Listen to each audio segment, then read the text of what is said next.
ole hei tu na hian rek tlanga momanen kan lon me ka hei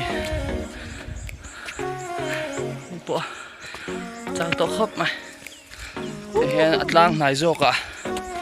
trekking zo ka hiking trek a zok kan kala hei hi ta rek tlang chu a chak de wala ni ya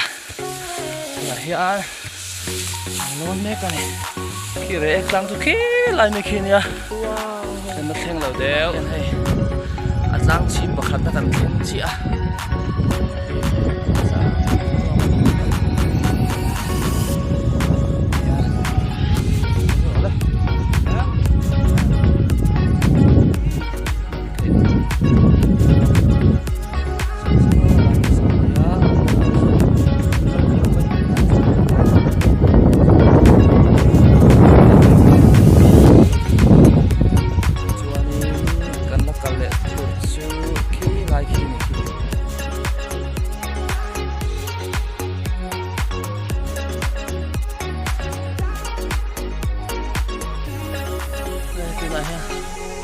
rek tlang kan thleng tho trek to hei ha thleng tho ha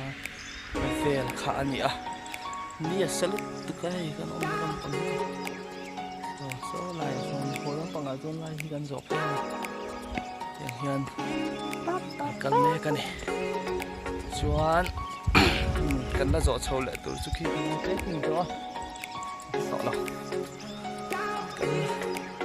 so bek de ke